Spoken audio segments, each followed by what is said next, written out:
Nagbago na ang tag-araw sa estasyon ng tren, bumigat sa balikat ng mga pagod na tao. Sumingaw ang hangin na parang makapal na pulot pukyutan, amoy pawis, mainit na metal, at langis ng makina. Dumating at umalis ang mga tren na may monotonous na tunog ng mga gulong habang ang mga tao ay nagmamadali na may mga maleta at bag patungo sa kanilang mga bagon.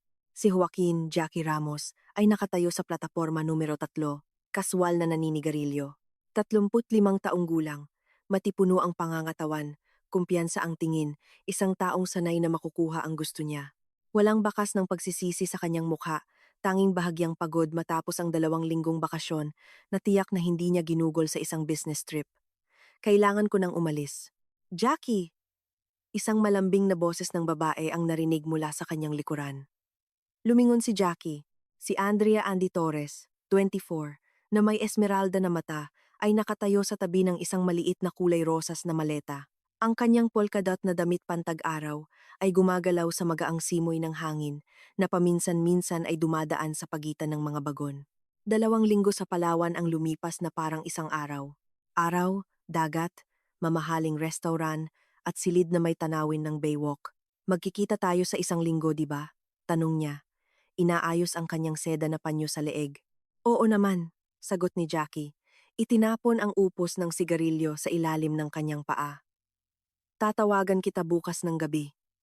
Tumango si Andy, hinalikan siya sa pisngi, at nagtungo sa ibang bagon. Ipinangako ni Andy sa kanyang ina na dadaan siya sa Batangas pauwi mula sa bakasyon. Sinundan siya ni Jackie ng tingin. Pagkatapos ay tiningnan ang kanyang relo. Kalahating oras na lang bago umalis ang kanyang tren patungong Maynila. Dahan-dahan ang oras at nagpasya siyang maglakad-lakad sa plataporma para mag-unat ng kanyang mga binti matapos ang mahabang paghihintay. Umuwi siya mula sa business trip sa Cebu. Iyan ang sinabi niya sa kanyang asawang si Olivia Oli Santos. Nararamdaman ni Jackie ang kapayapaan. Walang pagsisisi, walang bigat sa kanyang kaluluwa, isang lalaking nagbigay daan sa isang maliit na kahinaan. Pagkatapos ng lahat, 8 taon ng kasal ay matagal na panahon, at bawat isa ay may karapatan sa personal na kaligayahan. Naglalakad siya sa tabi ng tren, tinitingnan ang mga mukha ng mga pasahero sa bintana nang mapansin niya ito. Isang matandang manghuhula ang nakaupo sa isang kahoy na bangko sa tabi ng pasukan ng subway, balot ng isang makulay na panyo sa kabila ng init ng Hulyo. Sa harap niya, sa isang lumang kumot, ay mayroong iba't ibang maliliit na bagay. Pulseras, singsing, maliliit na souvenir. Ngunit hindi sa kanya nakatuon ang pansin ni Jackie, kundi sa matinding tingin niya sa kanya. Ang maitim na mata ay tila tumatagos sa kanya, pinag-aaralan ang bawat bahagi ng kanyang mukha, ang bawat tupi ng kanyang kamisa. Ito ay tumagal ng mga 2 minuto hanggang sa nakaramdam siya ng kaunting pagkabalisa at nagpasya siyang dumaan na lamang. Teka, sabi ng manghuhula sa isang authoritative na tono. Tumayo. Nagulat si Jackie at huminto. Lumapit ang babae sa kanya na may hawak na nakabalot sa lumang pahayagan. Kailangan mong dalhin ito, sabi niya habang iniaabot ang pakete, para sa isang taong laging naghihintay sa iyo sa bahay. Sasabihin niya ang totoo. Inalis ni Jackie ang pahayagan at nakita ang isang lumang manika. Porselana na mukha na may pinong tampok, kayumanggi na mata na salamin, maitim at kulot na buhok, nakatali ng pulang satin na laso. Ang damit ay sa estilo ng ika-19 na siglo, maitim na asul na velvet na may puntas na kwelyo. Halatang luma na ang manika, ngunit nakakagulat na maayos ang pagkakakondisyon. Magkano? Tanong ni Jackie ng automatiko, kahit na hindi niya planong bumili ng mga laruan. 3,000 piso. Sagot ng manghuhula nang hindi inaalis ang tingin sa kanya. Ngunit hindi ko ito ibibigay para sa pera, para sa katotohanan. Anong katotohanan? Tumawa si Jackie. Ikaw ay isang manghuhula. Hindi ngumiti ang manghuhula. Sa halip, mas naging seryoso ang kanyang mukha. Makikita ng manika ang katotohanan sa kanyang sarili, at ikaw ay magbabayad ng tapat para dito at umuwi sa iyong pamilya. May kung ano sa tono niya ang nagtulak kay Jackie na ilabas ang kanyang pitaka. Siguro ito ay isang paraan upang makatakas sa nakakainis na atensyon, o siguro gusto niya talagang magbigay ng regalo kay Milagros, isang bagay na hindi pangkaraniwan, luma. Gusto ng kanyang anak na babae ang mga lumang bagay. Madalas niyang tinitingnan ang mga litrato sa mga libro ng kasaysayan. Binilang niya ang 3,000 piso at ibinigay sa manghuhula. Kinuha niya ang pera, ngunit hindi niya binitawan ang manika. Tandaan mo ang aking mga salita, sabi niya ng dahan-dahan. Hindi mahal ni Mara ang mga sinungaling. Ipapakita niya kung ano ang tinatago mo. Mara? Tanong ni Jackie. Iyan ang pangalan niya noong nabubuhay pa, isang maliit na batang namatay sa sakit dahil niloko siya ng kanyang ama. Ngayon ay nabubuhay siya sa manikang ito at naghahanap ng hustisya. Gustong matawa ni Jackie sa mystical na kuwentong ito, ngunit pinigilan siya ng tingin ng manghuhula. Sa madilim na mata ay walang bakas ng biro o pagtatangka na linlangin ang isang madaling maniwala na mamimili. Tanging kaseryosohan at isang matandang kalungkutan. Sige, sabi niya habang kinukuha ang manika. Salamat sa kwento. Tumango ang manghuhula at bumalik sa kanyang bangko, kinokolekta ang kanyang mga paninda sa isang lumang bag. Tiningnan ni Jackie ang kanyang relo. Oras na para sumakay ng tren. Naglakad siya patungo sa kanyang bagon, hawak ang manika sa kanyang mga kamay. Sa mas malapit na pagsusuri, mas lalo itong naging maganda, malinaw na gawa ng isang master craftsman. Ang mga mata ng salamin ay ginawa ng may nakakagulat na katumpakan. Tila sinusundan nila ang bawat galaw. Ang satin na laso sa buhok ay kumikinang sa ilaw ng mga ilaw ng istasyon. Kagiliw-giliw na laruan, bulong ni Jackie sa kanyang sarili. Inilalagay ang manika sa maleta sa tabi ng mga souvenir para sa kanyang asawa. At halos libre na. Dumating ang tren sa tamang oras. Umupo si Jackie sa compartment, kinuha ang kanyang telepono at nagpadala ng mensahe kay Olivia. Uuwi na ako. Darating ako bukas. Na-miss kita. Ang kasinungalingan ay dumaloy ng madali at natural. Mula sa bintana ay dumadaan ang mga ilaw ng lungsod sa gabi. Bilis ng tren. Dinadala siya mula sa dagat at araw patungo sa routine ng Maynila. Nahiga si Jackie sa bunk at sinubukang matulog, ngunit hindi dumating ang tulog. Sa harap ng kanyang mga mata ay ang larawan ng matandang manghuhula at ang kanyang mga salita tungkol sa katotohanan. Hindi mahal ni Mara ang mga sinungaling. Naalala niya ang kanyang mga salita. Ngumiti si Jackie at humarap sa isang tabi. Ang mga pamahiin at paghuhusga ay para sa mahihinang tao. Sanay siya na magtiwala lamang sa kanyang sarili, sa kanyang talino at pagiging praktikal. Ngunit gayunpaman, habang natutulog siya sa tunog ng mga gulong, hindi niya mapigilang isipin na bukas ay makikita niya si Milagros at Olivia. 8 taon ng kasal, isang 6 na taong gulang na anak na babae. Ang lahat ng ito ay ang katotohanan na kanyang binabalikan mula sa kanyang lihim na mundo. At sa unang pagkakataon sa loob ng nakaraang 2 linggo, nakaramdam si Jackie ng bahagyang pagsisisi. Tumakbo ang tren sa gabi at sa kompartimento ng bagahe, sa ilalim ng higaan sa pagitan ng mga maleta at bag, ay nakahiga ang isang lumang manika na may matulungin na mga mata ng salamin. Ang umaga sa Maynila ay tinanggap si Jackie ng banayad na init ng Hulyo at ang pamilyar na tunog ng kanyang bayang sinilangan. Dinala siya ng taxi pauwi sa loob ng kalahating oras, isang 3-bedroom apartment sa isang residential area na binili niya at ni Olivia 4 na taon na ang nakakaraan. Isang ordinaryong siyam na palapag na panel building, ngunit para sa isang batang pamilya ay isang disenteng tirahan. Pag-akyat sa ikalimang palapag, naramdaman ni Jackie na medyo bumibilis ang tibok ng kanyang puso. Hindi dahil sa kagalakan ng pagkikita, kundi dahil sa karaniwang atensyon, bago ang pangangailangan na gumanap ng papel ng mapagmahal na asawa at ama. Isang papel na lalong nagiging mahirap sa kanya bawat buwan. Ang mga susi ay umikot. Isang masayang sigaw ang umalingaw-ngaw sa apartment at isang segundo pagkatapos ay si Milagros, 6 na taong gulang, ay lumukso sa kanyang leeg. Binuhat ni Jackie ang kanyang anak na babae sa kanyang mga bisig, niyakap siya ng mahigpit. Dito, sa sandaling ito, walang pagganap. Ang pagmamahal kay Milagros ang tanging tunay na damdamin sa kanyang buhay. Niyakap siya ng bata, idinikit ang kanyang ilong sa pisngi nito. "Namiss kita ng husto," sabi ni Mama. "May dadalhin kang kawili-wiling bagay." Daldal ni Milagros, lumayo at tumingin sa mga mata ng kanyang ama. Mayroon siyang kulay abong mata ng kanyang ina at kulot, maitim na buhok ng kanyang ama. "Siyempre nagdala ako ng kung ano," ngumiti si Jackie habang ibinababa ang kanyang anak sa sahig. "Joaquin!" Sumulpot si Olivia mula sa kusina, 30 taong gulang. Payat na blonde na may matamis at pamilyar na ngiti. Ngayon, Pareho pa rin ang hitsura ni Olivia. Tila huminto ang oras para sa kanya, ngunit may hindi kapansin-pansin na nagbago sa kanyang pagdama. Marahil ang problema ay hindi sa kanya, kundi sa kanyang sarili. "Hello, mahal," sabi niya. Lumapit at hinalikan ang kanyang asawa sa labi. Maikli ang halik, halos formal. "Kamusta ang biyahe?" "Umay ka na," napansin ni Olivia habang niyayakap siya sa baywang. "Kuwentuhan mo ako lahat ng maayos. Kamusta na si Constantino? Naresolba na ba ang issue sa mga supply?" Sinimulan ni Jackie ang kuwento na inihanda niya ng maaga. Si Constantino, isang tunay na kasosyo sa negosyo ng kanyang kumpanya na nakatira sa Cebu, ang maaraw na lungsod sa timog ng Pilipinas. Mga pagpupulong, negosasyon, paglutas ng mga problema sa logistik.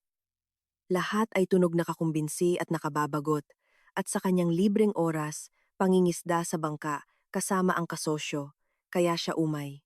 Maingat na nakikinig si Olivia, paminsan-minsan ay nagtatanong para sa paglilinaw kung saan siya ay may handang sagot. "At saan ka tumuloy?" tanong niya habang inilalagay ang isang tasa ng bagong kape sa kanya. "Sa Central Hotel." Sagot ni Jackie. Umupo sa mesa. Maliit na silid, pero malinis. Kahit na mahina ang aircon, napakainit. Ang pangingisda lang ang nakapagpalihi sa akin sa negosyo. Madali siyang nagsinungaling na may halong katotohanan. Talagang kilala ni Jackie ang Central Hotel. Nanatili siya roon 2 taon na ang nakalipas sa isang tunay na biyahe para sa negosyo. Ang mga detalye ay naaalala ng mabuti. Si Milagros ay paikot-ikot malapit, hindi mapakali. "Pa, may regalo ba? Ipinangako mo sa akin." "Siyempre, anak." Tumayo si Jackie mula sa mesa at nagtungo sa maleta.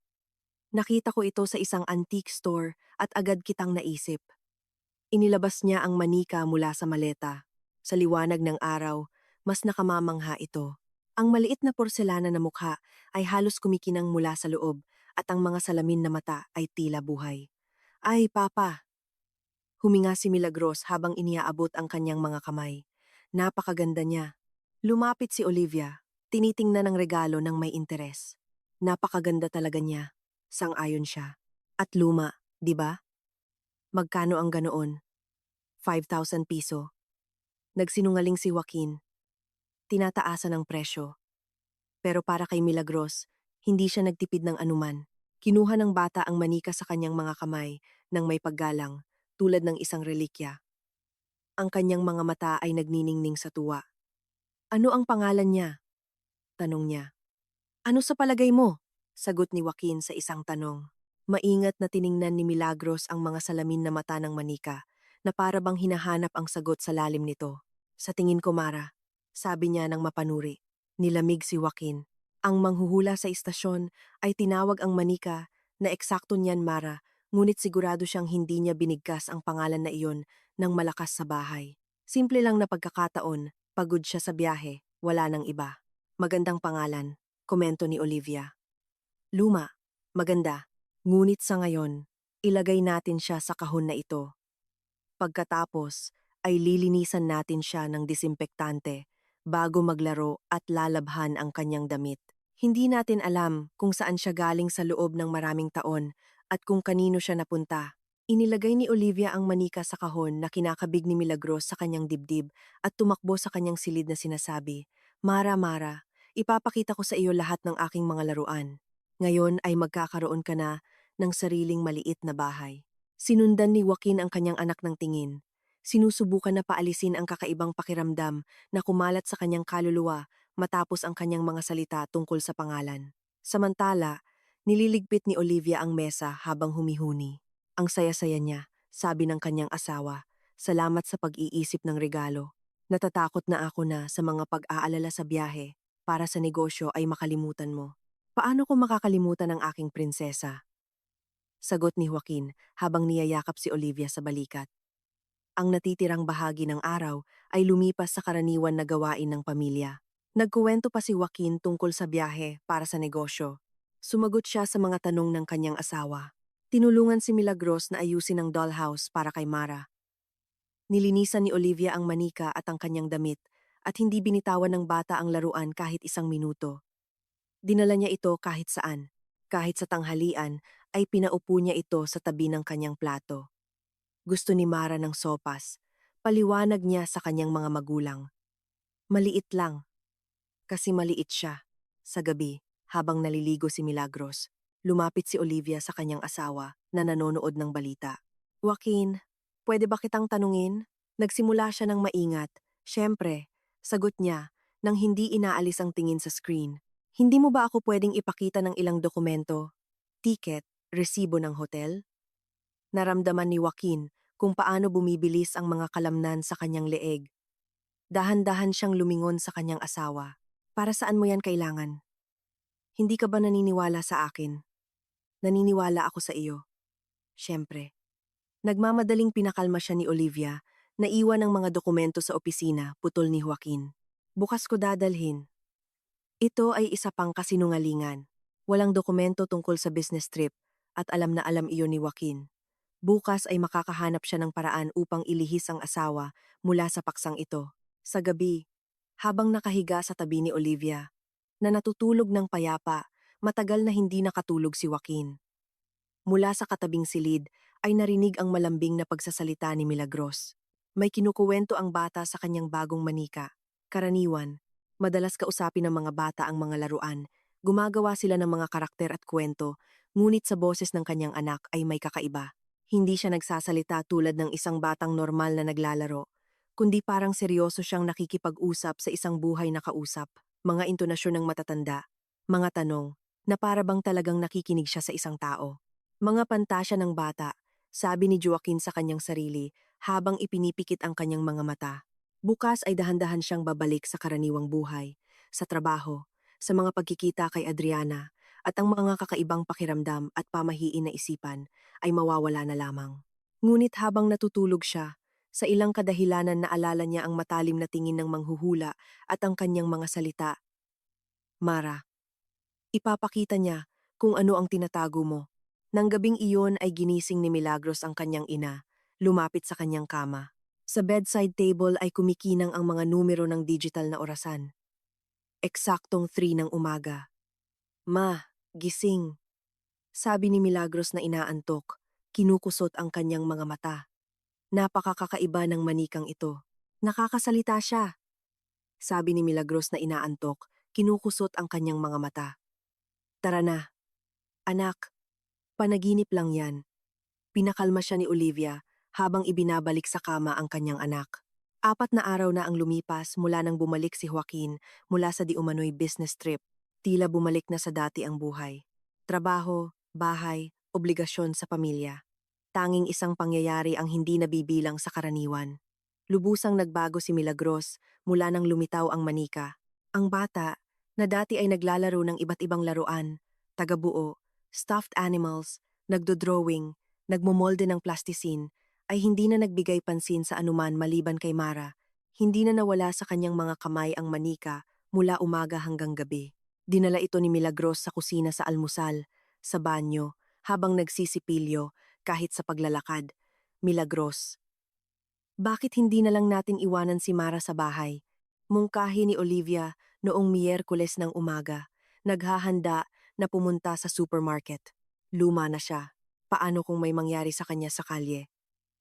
Hindi, mariin na sagot ng kanyang anak habang mahigpit na niyayakap ang manika. Ayaw ni Mara na maiwanan mag-isa. Natatakot siya. Natatakot? Nagulat si Olivia. At saan siya natatakot? Seryosong tiningnan ni Milagros ang kanyang ina gamit ang kanyang kulay abong mata, sa dilim at sa mga kasinungalingan. Sabi ni Mara nalulungkot daw siya doon. Nagkatinginan si Olivia at ang kanyang asawa na nag-aalmusal sa mesa. Nagkibit balikat si Jackie. Mga bata ay mga bata. Mayaman ang imahinasyon nila. Ngunit lalong nagiging kakaiba ang mga usapan ni Milagros sa manika. Kung dati ay naglalaro lamang ang bata, nagkukuwento kay Mara ng mga istorya o kuwento mula sa kindergarten, ngayon ay tila nakikinig na siya. Mahahabang pahinga, pagtango, mga tanong kung saan halata namang may sagot siya.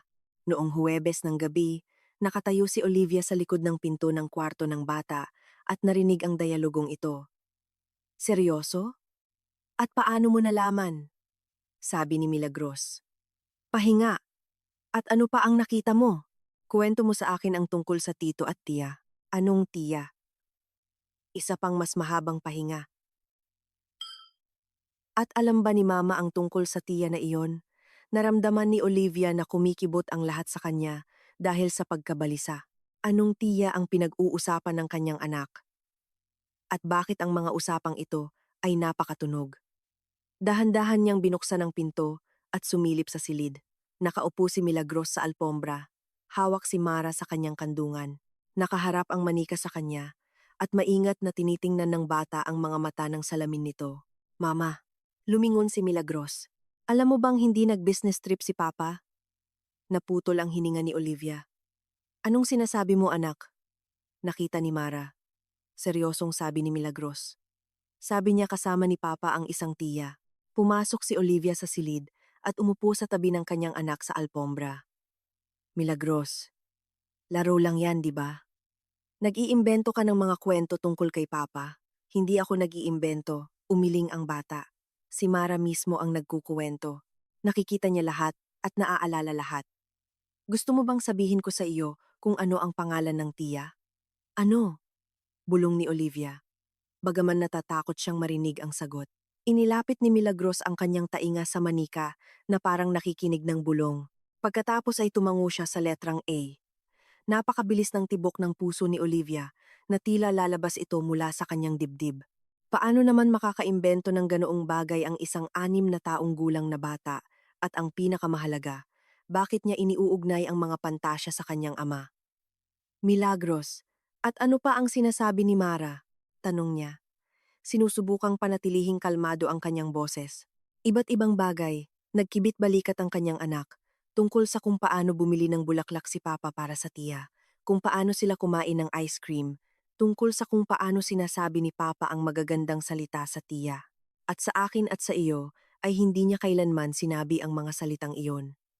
Ang huling pangungusap ay may tunog ng pagkabata na mas matalas na tumama kay Olivia kaysa sa anumang akusasyon. Anak, tara na kumain, sabi niya habang tumatayo sa sahig. At iwanan natin si Mara dito. Hindi, mariing sagot ni Milagros. Kasama ko si Mara. Gusto niyang makita si Papa. Sa hapunan, pinaupo ni Milagros ang manika sa isang silya sa tabi niya at paminsan-minsan ay yumuko rito na parang nakikinig ng isang bagay. Nagkukwento si Jackie tungkol sa mga gawain sa trabaho, ngunit hindi gaanong nakikinig si Olivia. Lahat ng kanyang iniisip ay nakatuon sa kakaibang mga pahayag ng kanyang anak. Papa, biglang sabi ni Milagros, nang hindi inaalis ang tingin sa plato. Bakit hindi mo ikuwento kay Mama ang tungkol sa ibang tiya? Nabuga ni Jackie ang sopas at nagsimulang umubo. Matamang tiningnan ni Olivia ang kanyang asawa na pinupunasan ang kanyang bibig ng napkin, malinaw na nagpapalipas ng oras. Anong tiya ang pinag-uusapan mo, anak? Tanong niya sa huli. Aba, yung kasama mo? Simpleng sagot ni Milagros. Sabi ni Mara, maganda raw ang tiya, na mayani ang nakakabinging katahimikan. Tumingin si Joaquin sa kanyang anak, pagkatapos sa kanyang asawa, pagkatapos ay muli sa kanyang anak. Sa kanyang mga mata ay nabasa ang pagtataka, takot, at pagkakasala. Milagros, itigil mo na ang pag-iimbento, sabi niya ng mas matalas kaysa sa kanyang nilalayon. Wala akong kilalang tiya. Nag-business trip ako, nagtatrabaho. Hindi nagsisinungaling si Mara, kalmadong sagot ng bata. Hindi siya kailanman nagsisinungaling. Nakikita niya ang katotohanan. Laruan lang yan. Itinaas ang kanyang boses ni Joaquin. Ang mga manika ay hindi nagsasalita at hindi nakakakita. Niyakap ni Milagros si Mara at mahigpit na niyakap sa kanyang dibdib na parang pinoprotektahan ito mula sa galit ng kanyang ama. Sabi ni Mara, galit ka dahil natatakot ka sa katotohanan, sabi niya sa mahina ngunit malinaw na boses, at malapit nang malaman ng lahat kung ano ka talaga. Biglang tumayo si Joaquin mula sa mesa, binagsak ang silya. Tama na, sigaw niya kay Olivia. Itapon mo agad ang manikang yan. Wala nang mga kakaibang bagay. Joaquin, saway ni Olivia. Huwag kang sumigaw sa harap ng bata. Ngunit lumabas na siya sa kusina na sinara ng malakas ang pinto. Patuloy na kumain si Milagros ng tahimik. Paminsan-minsan ay tinitingnan ang manika. Mama, sabi niya pagkatapos ng ilang minuto. Sabi ni Mara, malapit nang iwanan tayo ni Papa. Naramdaman ni Olivia ang pagdikit ng kanyang lalamunan. Ano ang nangyayari sa kanyang pamilya? Bakit nagsasalita ng ganoong pang-adulto at nakakatakot na bagay ang isang asim na taong gulang na bata? At ang pinakamahalaga, bakit niya inimbento ang tungkol sa isang tiya? Nang gabing iyon, habang nakahiga sa kama sa tabi ng kanyang tahimik na asawa, matagal na hindi nakatulog si Olivia at mula sa silid ng bata ay narinig ang malambing na boses. Muling nakikipag-usap si Milagros sa manika. Ngunit ngayon ay tila naririnig ni Olivia ang dalawang boses, ang boses ng bata at isa pang mas tahimik, tulad ng isang echo. Imposible ito, naisip niya. Hindi nagsasalita ang mga laruan. At sa silid ng bata, nakaupo ang lumang manika sa istante, at ang mga mata nitong salamin sa liwanag ng buwan ay tila buhay at matulungin. Nagsimulang panaginipin si Joaquin sa ikalimang gabi, matapos siyang umuwi. Sa simula ay mga pira-pirasong larawan lamang, madilim na pasilyo, eko ng mga yapak, boses ng isang tao sa malayo, ngunit unti-unting naging mas malinaw at nakakatakot ang mga panaginip. Pinanaginipan niya ang istasyon. Ang parehong istasyon kung saan niya binili ang manika mula sa manghuhula, ngunit ito ay lubusang walang tao. Walang pasahero, walang tren, walang empleyado, walang katapusang plataporma, sa ilalim ng madilim na dilaw na liwanag ng mga lumang ilaw. Naglakad si Joaquin sa patay na espasyong ito at ang kanyang mga yapak ay umalingaw sa mga pader ng semento. Sinalubong siya ng isang pamilyar na figura, ang manghuhula na may makulay na panyo, ngunit ngayon ay hindi na siya nag-iisa. Sa likod niya ay isang kakaibang prosesyon. 12 ng mga porselana na manika na may lumang damit ang naglalakad sa plataporma nang hindi hinahawakan ang lupa ng kanilang mga paa. Lahat sila ay may parehong walang laman na mata at magkaparehong pulang laso sa kanilang buhok. Kinuha mo si Mara, sabi ng manghuhula habang lumalapit. Ngayon ay ipapakita niya sa iyo ang katotohanan. Anong katotohanan? Sigaw ni Joaquin, ngunit ang kanyang boses ay hindi sumunod. Lumabas ito bilang isang bulong na hirap. Ang tinatago mo sa iyong pamilya. Sagot ng matanda. At ang mga manika sa likod niya ay nagsimulang gumalaw ng mas mabilis. Pinalibutan siya ng mga ito sa isang makapal na bilog at nakita niya na ang mga manika ay walang mata, tanging walang laman na mga uka at tahimik na mga bibig. Ngunit mula sa mga uka na iyon ay dumadaloy ang tunay na luha, nag-iiwan ng basang bakas sa porselana na pisngi. Alam namin ang iyong mga lihim, bulong ng mga manika ng sabay-sabay.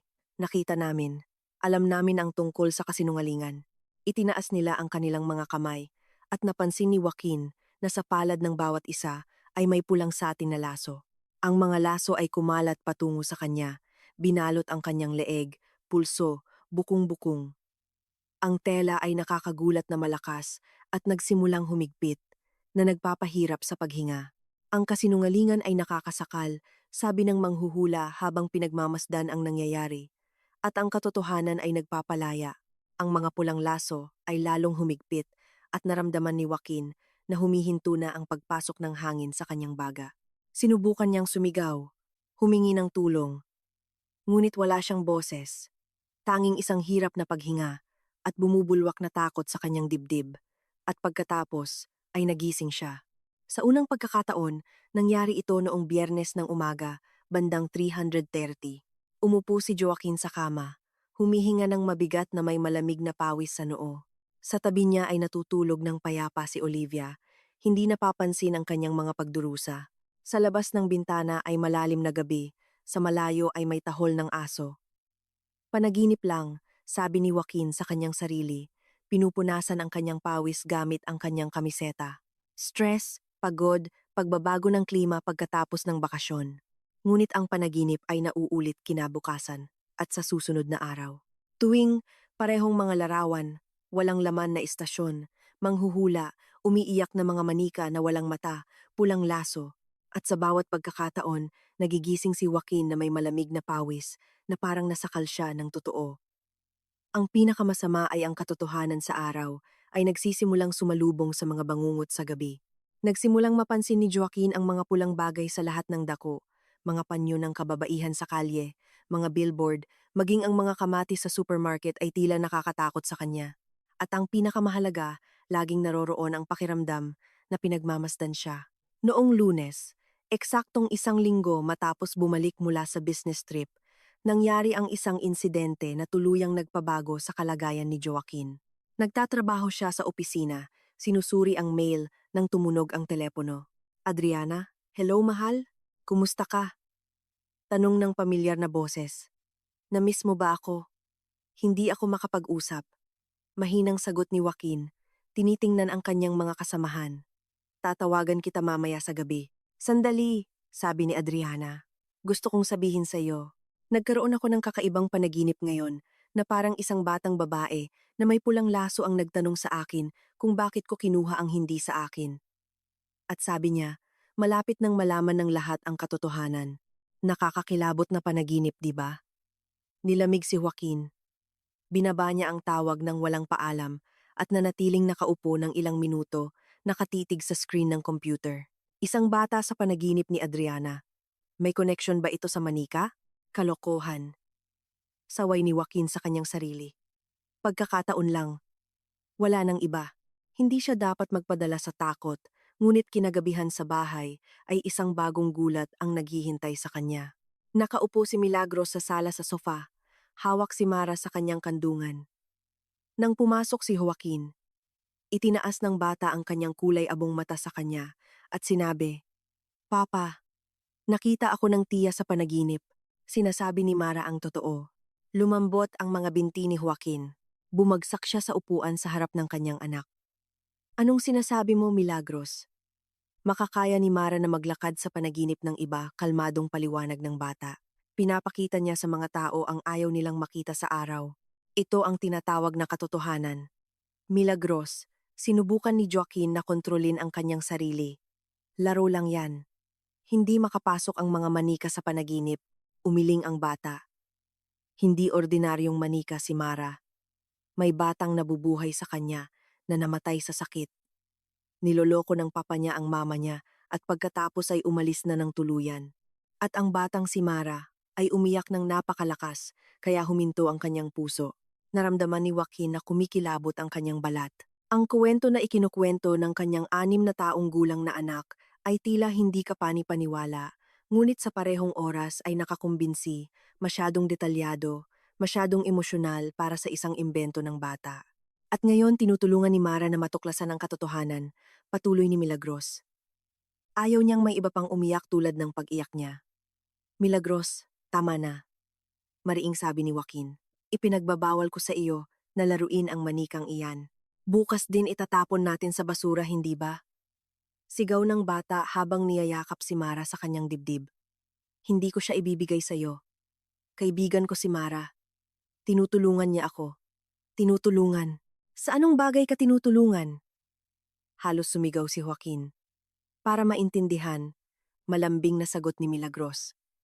At sa boses ng bata ay narinig ang mga intonasyon ng matatanda na talagang kinatakutan ni Joaquin. Nang gabing iyon ay halos hindi siya natulog. Nakahiga siya na dilat ang mga mata, nakikinig sa mga tunog ng bahay. Mula sa silid ng bata ay narinig ang malambing na boses.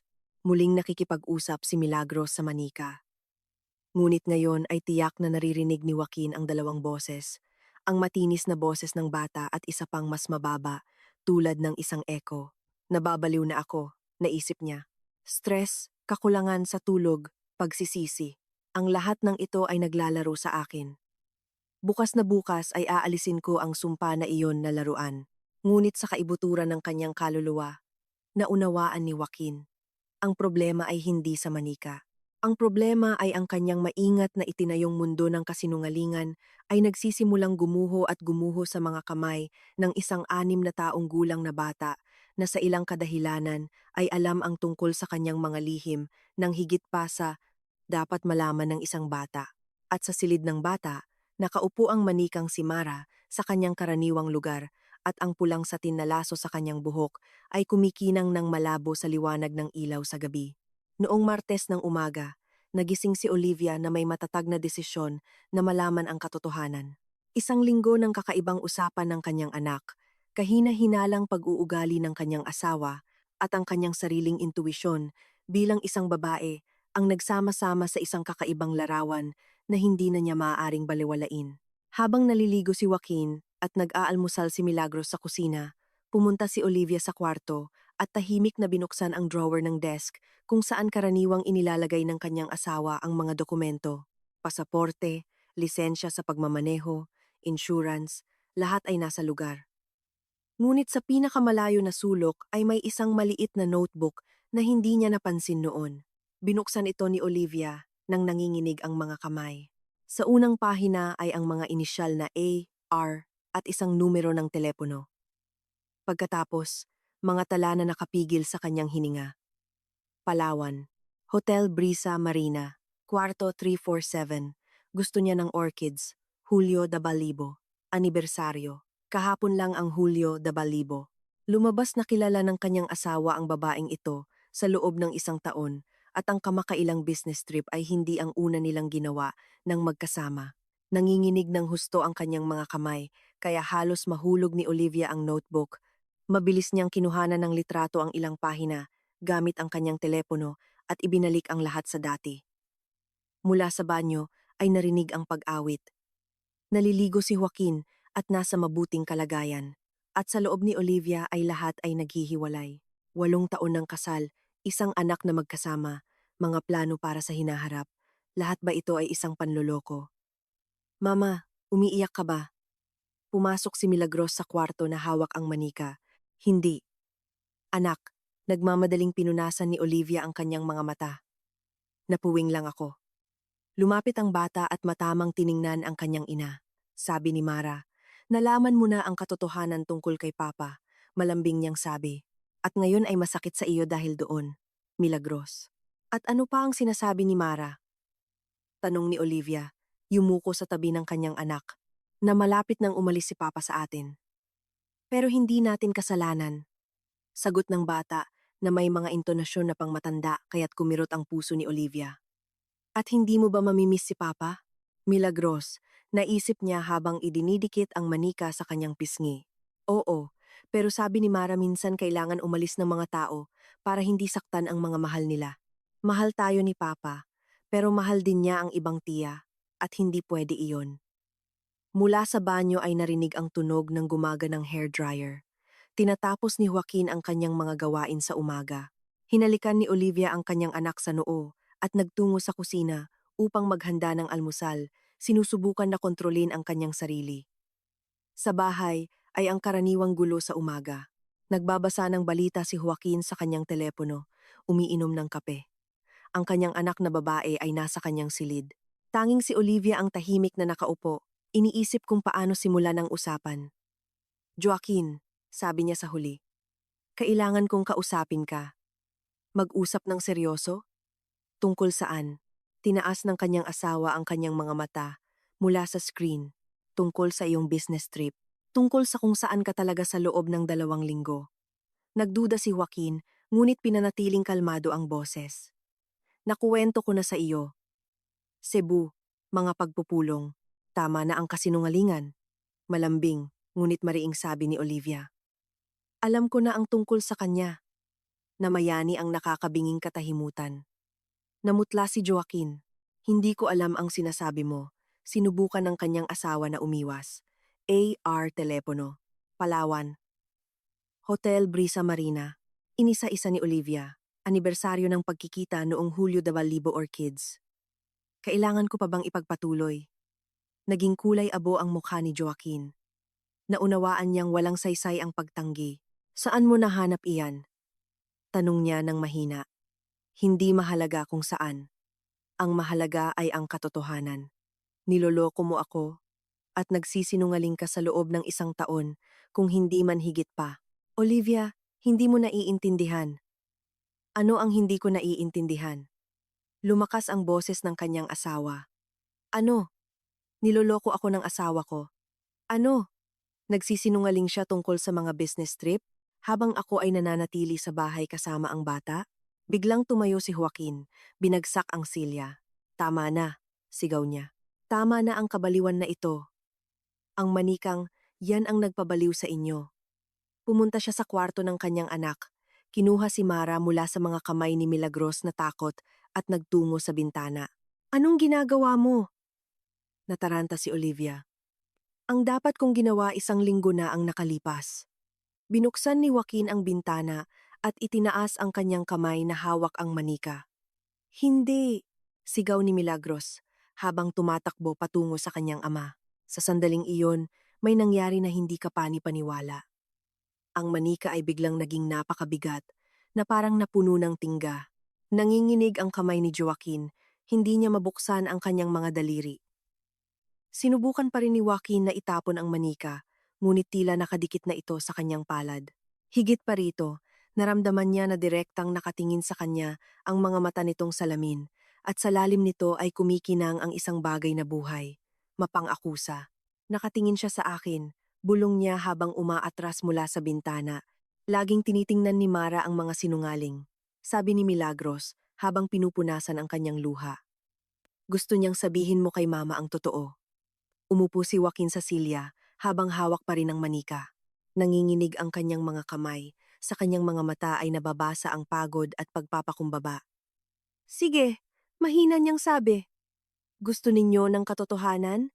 Makukuha ninyo. Tumingin siya sa kanyang asawa, pagkatapos sa kanyang anak, pagkatapos sa manika sa kanyang mga kamay. Oo, mayroon akong ibang babae. Oo, nakikipagkita kami sa loob ng 1 taon, at ang 2 linggo na ito ay ginugol ko kasama niya sa Palawan. Oo, sinungaling ako sa inyo araw-araw. Naramdaman ni Olivia na dumadaloy ang luha sa kanyang pisngi. Bakit? Tanong niya. Hindi ba tayo masaya? Hindi ko alam. Tapat na sagot ni Joaquin. Basta, gusto ko lang ng iba. Bagong pakiramdam, bagong buhay. 2 sa 4 na taong gulang si Adriana. Bata siya. Maganda. Walang anak. O, obligasyon. At kami ay obligasyon? Bulong ni Olivia. Hindi, sabi niya pagkatapos ng isang sandali. Ngunit minsan, parang obligasyon kayo sa akin. Biglang nagsalita si Milagros sa isang kakaibang boses. Hindi ang kanya, kundi mas matanda. Hindi mo dapat kinuha si Mara. Kung hindi ka pa handa sa katotohanan, nakikita niya ang mga tao. Ang puso mo ay itim sa mga kasinungalingan. Nagulat si Joaquin at matamang tiningnan ang kanyang anak. Sa kanyang kulay abong mata ay kumikinang ang isang bagay na hindi pang bata, luma. Milagros. Tinawag niya ng may pag-aalinlangan. Sabi ni Mara, ngayon ay nag-iisa na siya, patuloy ng bata sa parehong boses.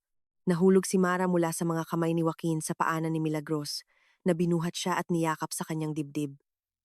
Ngayon ay kalmado na si Mara, sabi ng bata sa kanyang karaniwang boses. Sinabi niya ang totoo. Tumayo si Joaquin, pumunta sa kwarto at nagsimulang mag-impake ng mga gamit sa maleta. Umupo si Olivia sa kusina at umiyak, at hinimas ni Milagros ang kanyang manika at mahina siyang binulungan ng kung ano. Ang katotohanan ay nasabi na at ngayon, ang kanilang pamilya ay hindi na kailanman magiging pareho. Mas mababa sa 1 oras ang ginugol ni Joaquin sa pag-iimpake. Naglagay siya ng ilang suit, kamisa, libro at dokumento. Lahat ay kasya sa isang maleta at isang sports bag. Nakaupo si Olivia sa sala, nakatingin sa labas ng bintana. Ang mga luha ay natuyo na, ngunit ang kanyang mukha ay nanatiling matigas. Sa tabi niya ay umupo si Milagros na hawak ang manika sa kanyang kandungan. Tahimik ang bata, ngunit paminsan-minsan ay yumuyuko rito na parang nakikinig ng malambing na salita. Magrerenta ako ng apartment, sabi ni Joaquin habang lumalabas sa kwarto na may dalang bagahe. Pag-iisipan natin kung paano ayusin ang lahat. Diborsyo, sustento, hati-hati ng ari-arian. Hindi na kailangan. Malambing na sagot ni Olivia nang hindi lumilingon. Hindi. Umalis ka na lang ngayon. Inilagay ni Joaquin ang mga gamit sa tabi ng pinto at lumapit sa kanyang anak. Milagros, aalis si Papa sandali. Nagsimula siya, ngunit pinutol siya ng bata. Magpakailanman? Sabi ni Mara. Magpakailanman. Milagros, ako pa rin ang iyong papa. Bibisitahin kita. Tatawagan kita. Hindi. Umiling ang kanyang anak. Sa boses ng 6 na taong gulang na bata ay narinig ang gayong pagtatapos na kinilabutan si Joaquin. Yumuko siya upang halikan ang kanyang anak, ngunit lumayo si Milagros. Ayaw ni Mara na hawakan mo ako, sabi niya. Marumi ang iyong mga kamay. Milagros, nagalit si Joaquin. May tama siya, putol ni Olivia, habang nakatingin pa rin sa labas ng bintana. Talagang marumi ang iyong mga kamay, at marumi ang iyong konsensiya. Kinuha ni Jackie ang kanyang bagahe, at nagtungo sa pinto. Sa hagdanan, lumingon siya. Ang asawa at anak ay nakaupo ng hindi gumagalaw na parang dalawang estatwa. Binubulungan ni Milagros ang manika at tila nakikinig ito ng mataman, bahay ng baliw. Talagang nabaliw na sila. Naisip ni Jackie habang lumalabas ng apartment sa landing. Kinuha niya ang kanyang telepono at dinayal ang numero ni Adriana. Adriana, ako to. Pwede ba akong pumunta sa bahay mo? Umalis na ako sa pamilya. Ano? Sa boses ng dalaga ay narinig ang pagtataka. Paano? Lumabas na ang lahat. Nalaman ng asawa ko ang tungkol sa atin. Nag-impake ako ng mga gamit ko at aalis na ako. Mahabang paghinto. Joaquin, pero hindi natin napagkasunduan ito. Maingat na sabi ni Adriana. Hindi ako handa sa seryosong relasyon. May trabaho ako, plano. Ayaw kong gumanap ng papel ng nanira ng kasal. Naramdaman ni Joaquin na parang lumulubog ang kanyang lupa. Anong ibig mong sabihin? Ibig kong sabihin, ang relasyon natin ay parang romansa bakasyon, isang kasiyasiyahan na libangan, wala nang iba. Hindi ko sisirain ang pamilya ng iba. Pero sirang-sira na ang pamilya. Ikaw, para sa iyong sarili, matigas na putol ni Adriana, huwag mong ipasa sa akin ang responsibilidad ng iyong pagpili. Binaba niya ang tawag. Nanatili si Joaquin ng ilang minuto sa hagdanan, hawak sa kanyang kamay ang tahimik na telepono. Pagkatapos ay denial niya muli ang numero. Hindi available ang subscriber. Sa ikatlong pagkakataon, pareho. Na-block ni Adriana ang kanyang numero. Bumaba si Joaquin sa bakuran at umupo sa isang bangko sa tabi ng palaruan ng mga bata. Naglalaro ang mga bata sa paligid, naglalakad ang mga ina na may stroller.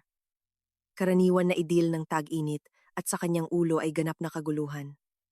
Wala na siyang pamilya, wala na siyang minamahal. Naiwan siyang nag-iisa na may maleta at ang mainit na pakiramdam na gumawa siya ng pinakamalaking pagkakamali sa kanyang buhay. Nagring ang telepono. Numero ni Olivia. Hello, Papa. Milagros. Nasa telepono ako ni Mama. Ngayon ay nag-iisa ka na. Naiintindihan mo ba ang ginawa mo? Nilamig si Joaquin. Saan nalaman ng bata ang tungkol sa usapan kay Adriana? Milagros. Tulad mo. Nakikita lahat ni Mara. Kalmadong sagot ng kanyang anak. Milagros. Ibigay mo ako kay Mama. Ayaw makipag-usap ni Mama sa iyo. At nasabi na ni Mara ang lahat ng gusto niya. Paalam, Papa. Busi tone. Tinawagan muli ni Joaquin. Hindi available ang subscriber. Na-block din ni Olivia ang kanyang numero. Nanatili siyang nakaupo sa bangko hanggang gabi. Pinag-iisipan ang sitwasyon. Magrenta ng apartment. Maghanap ng trabaho. Ang dating trabaho ay konektado sa kapatid ng kanyang asawa. Ngayon wala na siyang magagawa doon. Magsimula ng buhay mula sa wala sa edad na 35. At ang pinakamasakit, ang patuloy na pakiramdam na pinagmamasdan siya. Tumitingin si Joaquin sa paligid, ngunit wala siyang nakikitang kahina-hinala. Tanging mga ina na may mga bata, matatanda sa katabing bangko, mga tinedier na nakaskate. Normal na gabi ng tag-init, ngunit hindi nawala ang pakiramdam, at bukod pa rito, nagsimulang mapansin niya ang mga kakaibang detalya. Isang bata sa swing ay may pulang laso sa buhok, eksakto tulad ng sa manika. Isang babae sa bintana ng bahay sa tapat ay nakatitig sa kanyang direksyon. Sa aspalto ay nakahiga ang isang piraso ng pulang tela. Persecutory mania, sinubukan ni Joaquin na pakalmahin ang kanyang sarili. Stress, nervous tension. Ngunit nang sa huli ay tumayo siya at nagtungo sa labasan ng bakuran. Lumingon siya at nakita sa bintana ng kanyang apartment ay isang maliit na figurin. Hawak ni Milagros ang manika sa kanyang mga kamay at nakatingin sa kanya. Mabilis siyang nagtungo sa metro, hinihila ang maleta. Kailangan niyang makahanap ng hotel, magpalipas ng gabi, at bukas ay simulan ang isang bagong buhay. Buhay ng walang pamilya, walang minamahal, walang ilusyon, ngunit kahit sa subway ay tila may sumusunod sa kanya. At nang lumingon siya, Nakita lamang niya ang mga karaniwang pasahero ng metro.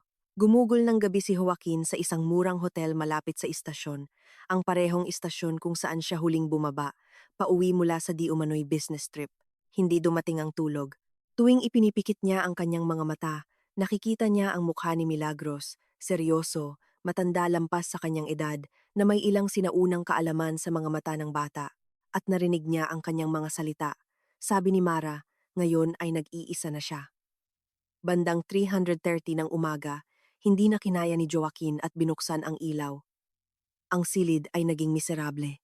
Nagbabalat na wallpaper, lumang amoy, maingay na kama.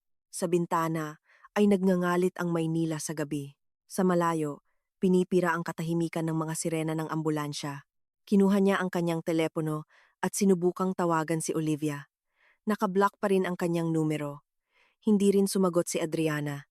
Mga contact sa trabaho. Hindi tama ang tumawag sa oras na iyon. At biglang naramdaman ni Joaquin ang kanyang lubos na kalungkutan, 25 taon ng buhay, at wala siyang matatawagan sa mahirap na sandali. 5 taon na ang nakakaraan nang mamatay ang kanyang mga magulang. Wala siyang espesyal na kaibigan, tanging mga kasamahan at kakilala. At ang tunay na kalapitan ay kasama lamang ng pamilya na siya mismo ang sumira. Bandang 4 ng umaga ay nakatulog din siya. Ngunit ang panaginip ay bangungot. Muli ang walang laman na istasyon. Muli ang prosesyon ng mga manika na walang mata. Ngunit ngayon kasama rin nila si Milagros, maliit, maputla, na may pulang laso sa buhok. Bakit mo ako iniwan, Papa? Tanong niya. Masama ba akong anak? Ikaw ang pinakamabuting anak sa mundo, sagot ni Joaquin na sinusubukang yakapin siya. Ngunit ang kanyang mga kamay ay dumaan sa bata na parang sa hangin. At sa paligid ay narinig ang tawanan. Mahina, pambata, ngunit mas nakakatakot pa. Huli na para umiyak, sabi ni Milagros. Nagising si Joaquin na may malamig na pawis, eksaktong 7 ng umaga. Sa bintana ay kumikinang na ang araw. Nagsimula ang isang bagong araw. Araw ng walang pamilya, walang tahanan, walang layunin. Naligo siya. Nag-ahit at bumaba sa lobby ng hotel. Sa likod ng counter ay nakaupo ang isang batang administrador. Isang babae na mga 20 taong gulang na may maitim na buhok na nakatali sa isang clip sa tuktok ng kanyang ulo. Magandang umaga, sabi niya habang nakangiti. Kamusta ang tulog mo? Masama, tapat na sagot ni Joaquin. Nagbabayad para sa silid. Subukan mong isipin ang magagandang bagay ngayon. Nagulantang si Joaquin at matamang tiningnan ang administrador. Isang ordinaryong babae, walang espesyal. Ngunit, bakit parang nakita niya ang tingin na iyon sa isang lugar? Salamat sa payo, bulong niya, at nagmadaling lumabas. Sa kalye ay naghihintay si Adriana. Nakatayo siya sa tabi ng pasukan ng hotel. Maganda at elegante tulad ng dati. Ang damit pantag-araw ay nagbibigay diin sa kanyang figura. Kumikinang ang buhok sa araw, ngunit seryoso ang kanyang mukha, halos malungkot. Hello, sabi niya. Joaquin. Hindi makapaniwala si Joaquin. Paano mo ako nahanap? Iniwan mo ang geolocation na naka-on? Sagot niya.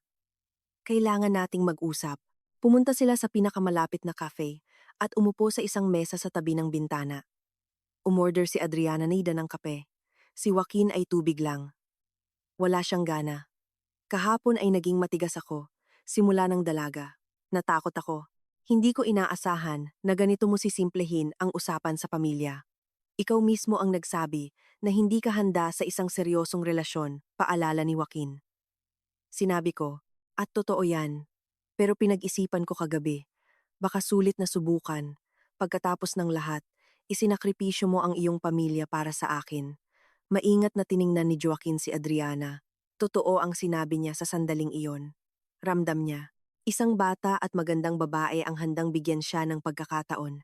Hindi ba ito ang pinangarap niya? Magrerenta tayo ng apartment, patuloy niya.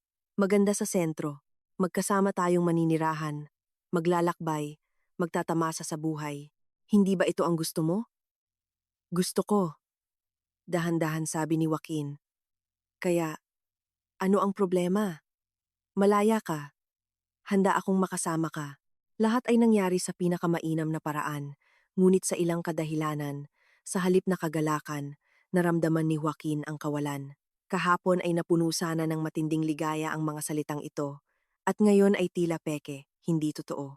Adriana, sabihin mo sa akin ng totoo, mahal mo ba ako?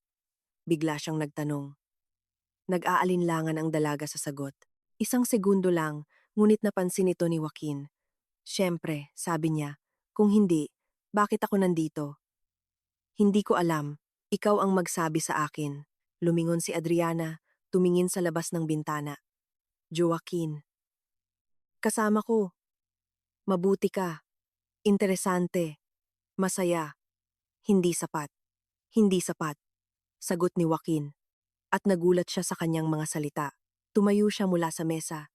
Iniwan ang isang banknote para sa mga inumin. Pasensya na, Adriana. Ngunit naunawaan ko na ikaw din ay naglalaro ng isang papel. Ang papel ng isang malayang lalaki na alam ang kanyang gusto at sa katotohanan ay tumatakas lamang mula sa responsibilidad. Joaquin, huwag kang magpakatanga. Sinubukan siyang pigilan ni Adriana. Hindi ka na makakabalik sa iyong pamilya at malulungkot ka lang. Alam ko, sabi niya, ngunit ito ang aking pagpili at ang aking bayad. Umalis siya sa cafe na iniwan si Adriana sa mesa. Hindi sinubukan ng dalaga na abutin siya. Sa kalye, kinuha ni Joaquin ang kanyang telepono at umorder ng taxi. Kailangan niyang umuwi, hindi sa pamilya, syempre, kundi upang kunin ang mga natitirang gamit. Sigurado si Olivia na nasa trabaho at si Milagros ay nasa kindergarten. Makukuha niya ang lahat ng tahimik at hindi na sila guguluhin. Ngunit naantala ang taxi at nagpa siya si Joaquin na maglakad. Kalahating oras ang biyahe pa uwi, oras para pag-isipan ang nangyari. Isang linggo na ang nakakaraan ay may pamilya siya, minamahal, matatag na buhay. Itinuring niya ang kanyang sarili na isang matalinong tao na nakapag-ayos ng lahat ayon sa kanyang kagustuhan at ngayon ay nanatili siyang walang laman ang mga kamay at ang mapait na pagkilala sa sarili niyang katangahan. Mara, ipakita mo kung ano ang tinatago mo. Naalala niya ang mga salita ng manghuhula. Ipinakita niya sa kanyang sarili kung ano talaga siya. Tinanggap siya ng gusali ng may pamilyar na sariwang hangin. Umakyat si Joaquin sa ikalimang palapag at inilabas ang mga susi, ngunit nakasara ang pinto mula sa loob. Pinalitan ni Olivia ang kandado. Kumatok siya sa pinto. Walang sumasagot. Nanatili siya ng ilang minuto. Pagkatapos ay bumaba sa kapitbahay sa ibaba, si Aling Dolores, na alam ang lahat tungkol sa lahat sa gusali. Joaquin. Nagulat ang matandang babae. Pero sabi ni Olivia, nasa business trip ka. Bumalik ako, maikling sagot. Aling Dolores, nasa bahay ba si Olivia? Hindi sumasagot. Hindi, wala sila. Umalis sila kanina. Nagdala sila ng malalaking maleta. Sabi niya pupunta sila sa nanay niya para bumisita. Sa loob ng 1 o 2 linggo, lumubog ang puso ni Joaquin. Dinala ni Olivia si Milagros sa kanyang ina sa Pampanga. Ibig sabihin ay ayaw na siyang makita. Panghabang buhay at magpakailanman. At hindi niya ako iniwanan ng susi? Tanong niya nang walang gaanong pag-asa. Hindi. Para saan? Naisip niya na nasa business trip ka. Pinasalamatan ni Joaquin ang kapitbahay at bumaba sa bakuran. Umupo siya sa parehong bangko kung saan niya ginugol ang ilang oras kahapon. Ngayon ay wala na siyang pagkakataon na kunin ang kanyang mga gamit. Kinuha niya ang kanyang telepono at sinubukang tawagan si Adriana. Siguro sulit pa ring tanggapin ang kanyang proposal, ngunit hindi na sumasagot ang numero. Marahil ay nasaktan ang dalaga sa kanyang pagiging matigas. Naiwan akong mag-isa, naisip ni Joaquin, at sa sandaling iyon, naunawaan niya na ito ay simula pa lamang ng pagbabayad. Ang pinakamasama ay darating. Sa gabi ay muli siyang umupa ng silid sa parehong hotel. Nauubos na ang pera sa account, 1 linggo pa ang suweldo at hindi pa siya nagdedesisyon na gamitin ang credit card. Habang nakahiga sa maingay na kama, iniisip ni Joaquin ang kanyang anak. Paano na siya? Iiyak ba siya para kay Papa o talagang naiintindihan niya ang lahat tulad ng sinabi sa kanya ng kakaibang manika na iyon? At malapit ng hating gabi nagsimula ang mga tawag. Ang una ay bandang 2347, hindi kilalang numero. Hello, sagot ni Joaquin. Sa earphone ay narinig ang pag-iyak ng bata, pagkatapos ay isang boses. Papa, bumalik ka. Milagros, Milagros, nasaan ka? Ibigay mo ako kay Mama. Ngunit naputol ang koneksyon. Tinawagan muli ni Joaquin. Hindi umiiral ang numero. Ikalawang tawag bandang 023. Papa. Ang parehong boses ng bata, ngunit ngayon ay narinig ang sama ng loob at sakit. Milagros. Saan ka tumatawag? Sigaw ni Joaquin sa telepono. Ang tugon ay tanging iyak at ang tono ng pagputol. Ang mga tawag sa ikatlo, ikaapat, ikalima ay nagpatuloy hanggang umaga. Sa bawat pagkakataon, iba't ibang numero, sa bawat pagkakataon boses ng bata, minsan umiiyak, minsan mapang-akusa, minsan nagmamakaawa. Pagdating ng umaga, naunawaan ni Joaquin na nababaliw na siya. Si Milagros ay nasa Pampanga kasama ang kanyang lola. Wala siyang mobile phone. Ang mga tawag ay umiiral lamang sa kanyang sakit na imahinasyon.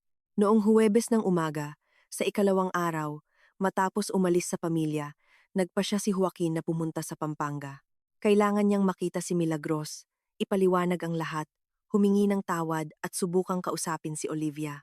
Marahil ay hindi pa nawawala ang lahat. Halos sapat lang ang pera para sa tiket.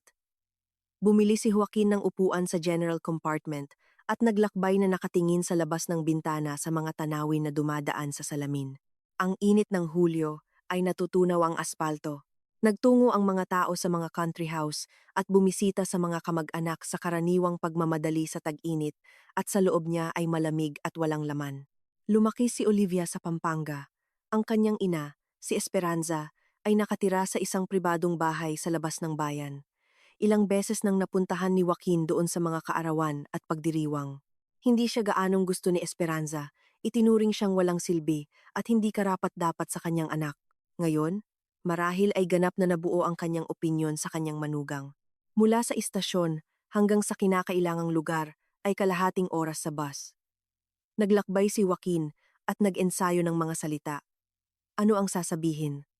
Paano ipapaliwanag? Paano hihingi ng tawad sa pagsira sa pamilya dahil sa isang simpleng kapritso? Ang isang palapag na bahay na gawa sa kahoy ni Esperanza na may maliit na hardin sa harap ng bintana ay tila karaniwan. Ngunit sa bakuran ay walang boses ng mga bata. Ang mga bintana ay mahigpit na nakasara ng mga kurtina. Lumapit si Joaquin sa gate at pinindot ang doorbell. Mahabang paghinto, pagkatapos ay mga yapak at ang boses ng kanyang biyenan. Sino si Esperanza? Ako ito, Joaquin. Pwede ba akong pumasok? Isa pang mas mahabang paghinto. Joaquin. Pero hindi ka ba nasa business trip? Kumabog ang puso ni Joaquin. Ibig sabihin, hindi sinabi ni Olivia ang totoo sa kanyang ina. Nanatili siya sa bersyon ng business trip. Bumalik ako, sabi niya. Gusto kong makita si Olivia at Milagros. Pero wala sila rito, nagulat na sagot ng biyenan. Hindi mo ba alam? Nasa bakasyon sila sa Boracay, sa tingin ko. Sabi ni Olivia ikaw daw ang bumili ng tour packages para sa kanila. Naramdaman ni Joaquin na parang lumubog ang kanyang lupa. Wala si Olivia at Milagros sa biyenan. Nasa saan sila? Bakit sinabi ng kapitbahay na nakita niya silang may mga maleta? Esperanza, at kailan sila umalis? Mga 2 araw na ang nakalipas. Tumawag si Olivia. Sabi niya, binigyan ako ni Joaquin ng regalo. Bumili siya ng tour packages sa Timog. Nagtaka pa nga ako, hindi mo ugali ang alagaan ng pamilya. Ang huling mga salita ay may karaniwan na panunuya, ngunit halos hindi narinig ni Joaquin ang mga ito. Sa kanyang ulo ay puro kaguluhan. Kung wala si Olivia at Milagros sa biyenan, nasaan sila? At sino ang tumawag sa kanya kagabi na may boses ng bata, Esperanza? At saan sila pumunta? Hindi mo alam ang pangalan ng hotel? Hindi, sabi niya. Sabi lang niya, Timog, Boracay, dagat, magandang hotel. At makikita mo raw sila pagkatapos ng business trip. Nagpaalam si Joaquin at lumayo mula sa gate. Kailangan niyang bumalik agad sa Maynila at alamin. Tumawag ng pulis, ngunit hindi niya maaaring ipahayag na nawawala ang mga ito. Opisyal na nagbabakasyon lang sila. Sa tren pabalik ay sinubukan niyang suriin ng lohikal ang sitwasyon. Nalaman ni Olivia ang panloloko. Umalis siya sa pamilya. Lohikal na maaaring dalhin ng asawa ang kanyang anak sa isang lugar upang hindi sila magkita. Ngunit bakit siya magsisinungaling sa biyenan at sa kapitbahay at ang mga tawag sa gabi? Kung si Milagros ay nasa isang lugar sa Timog, saan galing ang mga numero ng telepono at bakit hindi sila sumasagot kapag tinatawagan niya ulit. Pagsapit ng gabi, dumating si Joaquin sa Maynila. Umuwi, umakyat sa ikalimang palapag at muling kumatok. Wala pa ring sumasagot. Nasa bahay si Aling Dolores. Ay, Joaquin, sabi niya habang binubuksan ang pinto. Pinapasabi ni Olivia na kung may magtanong, babalik daw sila sa 1 linggo. Masaya raw sila. Aling Dolores, nakita mo ba sila nang umalis? Nag-isip ang matandang babae. Hindi, hindi ko nakita. Tumawag si Olivia. Sabi niya, nasa resort kami. Okay lang ang lahat. Tumawag siya kanina. Mga 2 oras na ang nakalipas. Mukhang pagod siya. Sabi niya, marami raw naliligo si Milagros at hindi na raw niya na-miss ang bahay. Naramdaman ni Joaquin ang lamig na tumagos sa kanyang likod. 2 oras na ang nakakaraan ay nasa Pampanga siya at sinabi ng kanyang biyenan na tumawag si Olivia 2 araw na ang nakakaraan. Mayroong hindi tugma dito at hindi nagbago ang kanyang numero ng telepono. Hindi, siya mismo, pero sinabi niya, huwag kang tumawag, mahal ang roaming. Siya mismo ang tatawag. Pinasalamatan ni Joaquin ang kapitbahay at bumaba sa bakuran. Kinuha niya ang kanyang telepono. Diniyal ang numero ni Olivia. Hindi available ang subscriber tulad ng dati. Umupo siya sa bangko at sinubukang ayusin ang kanyang mga iniisip. Ang mga katotohanan ay nagkakabuo sa isang kakaibang larawan. Nawala si Olivia at Milagros sa bahay. Akala ng biyenan na nasa bakasyon sila sa Timog. Ang kapitbahay ay nakakatanggap ng mga tawag mula kay Olivia, ngunit hindi naman sila available. Tumatawag sa kanya sa gabi na may boses ng bata o talagang nababaliw na siya o may nangyayaring hindi ka pani-paniwala. Nang gabing iyon sa silid ng hotel, umulit ang mga tawag. Ngunit ngayon ay handa na si Joaquin. Bandang 23:50 tumunog ang telepono. Hindi kilalang numero. Hello, sagot ni Joaquin, at sabay-sabay na binuksan ang recorder. Papa! Boses ng bata na umiiyak at naputol ang koneksyon. Nakikinig si Joaquin na nanginginig ang mga kamay sa recording. Ingay lang at walang iba. At kung hindi sila umalis bigla, paano kung may nangyari sa kanila sa bahay? At lahat ng mga kuwentong ito tungkol sa bakasyon ay para lang itago ang katotohanan. Tumalon si Joaquin mula sa kama at nagsimulang magbihis ng mabilis. Kailangan niyang umuwi agad at sa anumang halaga ay makapasok sa apartment. Nang malapit ng maghating gabi, hindi na kinaya ni Joaquin. Ang mga tawag sa gabi, ang kawalan ni Olivia at Milagros, ang magkakasalungat na kwento, ang lahat ng ito ay nagtipon sa isang larawan na hindi siya pinapatahimik. Kailangan niyang pumasok sa apartment at tiyakin na maayos ang pamilya. Ang locksmith na si Mang Carlos ay nag-aatubiling tumulong sa kalagitnaan ng gabi, ngunit may kung ano sa desperadong kalagayan ni Joaquin ang nagpakumbinsi sa kanya. Nabuksan ang kandado sa loob ng 10 minuto. Tinanggap ng apartment si Joaquin nang may nakakabinging katahimikan. Binuksan niya ang ilaw at maingat na nilibot ang mga silid.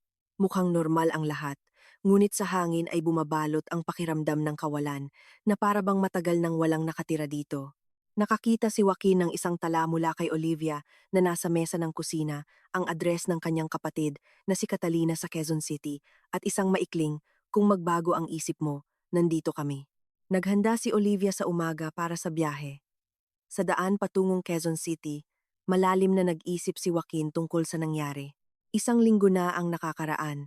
Itinuturing niya ang kanyang sarili na isang matalinong tao na naayos ang kanyang buhay ayon sa kanyang kagustuhan. Ngayon ay naunawaan niya na siya ay isang ganap na makasarili na sumira sa lahat ng pinakamamahal para sa isang sandaling kasiyahan. Nakatira si Ate Catalina sa isang communal apartment sa distrito ng Tomas Morato. Naalala siya ni Joaquin, ang nakatatandang kapatid ni Olivia, isang guro sa panitikan. Hindi kailanman nagpakasal. May pagdududa siya sa kanya. Itinuring siyang hindi karapat-dapat sa kanyang nakababatang kapatid. Ngayon ay mayroon na siyang lahat ng dahilan para isipin iyon. Umakyat siya sa 2 palapag ng lumang gusali sa Quezon City at pinindot ang doorbell na may plating pavlova. Mahabang paghinto, pagkatapos ay mga yapak at isang boses. Sino si Catalina? Ako si Joaquin, sabi niya. Isa pang mas mahabang paghinto. Pagkatapos ay ang tunog ng paggalaw ng mga kandado at bumukas ang pinto. Mukhang mas matanda si Catalina sa kanyang 40 taong gulang. Matigas ang mukha, kulay abong buhok na nakatali sa isang simpleng ayos, hindi pala kaibigan ang tingin. Joaquin, malamig niyang sabi. Hindi ka ba kasama ng iyong minamahal, Catalina? Pwedeng pumasok? Tanong niya. Kailangan kong kausapin si Olivia. Kausapin si Olivia? Nangunguyang sabi ng babae. Ayaw niyang kausapin ka, sabi niya. Kung dumating siya, sabihin mo sa kanya na huli na. Pakiusap. Yumuko si Joaquin. Sabihin mo sa kanya na naintindihan ko na ang lahat, na handa akong gawin ang lahat para lang bigyan niya ako ng pagkakataon na bumawi. Tumakbo si Milagros mula sa kwarto at lumukso sa leeg ng kanyang ama. Ate Catalina, hayaan mo pong makapasok si Papa, pakiusap ng bata. Tiningnan ni Catalina si Joaquin na may pagdududa sa mata, pagkatapos ay umusog. Pumasok ka, pero binabalaan kita, maaring ayaw kang kausapin ni Olivia. Maliit ang apartment, isang mahabang pasilyo, at ilang kwarto. Mula sa isa, ay narinig ang mga boses. Nakikipag-usap si Olivia sa isang tao sa telepono. Oo ma, okay lang kami, sabi niya. Dahan-dahan umaayon si Milagros. Okay lang lahat. Kumatok si Catalina sa pinto. Olivia, may dumating na bumisita sa iyo. Sino? Sa boses ng kanyang kapatid ay narinig ang alarma. Ang ama ni Milagros. Mahabang katahimikan. Pagkatapos, sabihin mo sa kanya na wala ako. Malakas na sabi ni Olivia. Joaquin, alam kong naririnig mo ako. Bigyan mo ako ng 5 minuto. 5 minuto lang para ipaliwanag ang lahat. Wala akong gustong pag-usapan sa iyo. Sagot ng kanyang asawa mula sa likod ng pinto. Mama, putol ni Milagros. Nagbago si Papa. Sinasabi niya ang totoo. Milagros, huwag kang makialam, pagod na sabi ni Olivia. Ganap na bumukas ang pinto ng kwarto. Sa pasimano ay si Olivia. Maputla, may luha sa mata, sa isang lumang damit panloob. Mukha siyang hindi nakatulog sa loob ng maraming gabi. Mama, pakiusap. Lumukso si Milagros sa kanya. Binuhat ni Olivia ang kanyang anak sa kanyang mga bisig. Niyakap siya ng mahigpit, ngunit hindi man lang tiningnan si Joaquin. Olivia, nagsimula siya ng dahan-dahan. Dumating ako upang humingi ng tawad. Bakit? Malamig na tanong ng kanyang asawa. Para sa panloloko? Para sa mga kasinungalingan? Para sa pagsira sa pamilya? Para sa lahat? Para sa pagiging isang bulag na hangal? Para sa hindi pagpapahalaga sa kung ano ang mayroon ako? Para sa halos pagkawala ng pinakamamahal sa buhay? Ibinaba ni Olivia si Milagros sa sahig at sa huli ay tiningnan ang kanyang asawa. Sa kanyang mga mata ay nabasa ang sakit, pagkabigo at kung ano pa, marahil ay mga labi ng pagmamahal. Joaquin, naiintindihan mo ba na ang sinabi ay hindi na maibabalik, na ang tiwala ay nasira? Naiintindihan ko, ngunit humihingi ako na bigyan mo ako ng pagkakataon na ibalik ito. Paano? Paano mo ibabalik ang sinira mo mismo? Lumuhod si Joaquin sa harap ng kanyang asawa. Sa anumang paraan, gagana ako sa aking sarili araw-araw. Papakita ko na karapat-dapat ako sa iyong tiwala. Ipapakita ko na ang pamilya ang pinakamahalaga sa akin sa mundo. Lumapit si Milagros sa kanyang mga magulang at inabot ang kanyang kamay sa kanyang ina. Mama, sabi ni Papa ang totoo. Bigyan mo ako ng pagkakataon. Pakiusap ni Joaquin. Ngunit hindi iyon nangangahulugang handa akong patawarin ka. Pinutol siya ng kanyang asawa. Masyadong maraming sakit at kasinungalingan. Maghihintay ako, sabi ni Joaquin. Umupo si Olivia sa sofa. Alam mo ba kung ano ang pinakamasama? Sabi niya. Hindi kahit ang panloloko, kundi ang kaya mong lokohin ako araw-araw. Halikan ako ng good night, sabihin na mahal mo ako at mag-isip ng iba. Mahal talaga kita, sagot ni Joaquin. Basta, mahina lang ako. Gusto ko ng bago, pakikipagsapalaran, kalokohan ng lalaki. At siya, ang babaeng iyon, ano ang nangyari sa kanya? Wala, tapos na. Ayaw niya ng seryosong relasyon. Nang maintindihan niya na aalis ako sa pamilya, agad siyang nawala. Ngumiti si Olivia ng mapait, ibig sabihin nawala ang pamilya at ang minamahal mo, oo. At naunawaan ko na mayroon akong lahat at itinapon ko ito para sa isang ilusyon. Umakyat si Milagros sa kandungan ng kanyang ina. Lahat ay natahimik. Tahimik ang silid. Sa isang lugar lang sa mga kalapit na apartment ay maingay ang mga kapitbahay. Isang pagkakataon, sabi niya sa huli. Ang huli, ngunit hindi rito. Babalik tayo sa Maynila at susubukang magsimula muli sa kondisyon na lumipat ka sa guest room. Sige, agad na sagot ni Joaquin. At walang business trip ng walang dokumento, walang lihim. Ganap na transparency sa lahat. Okay?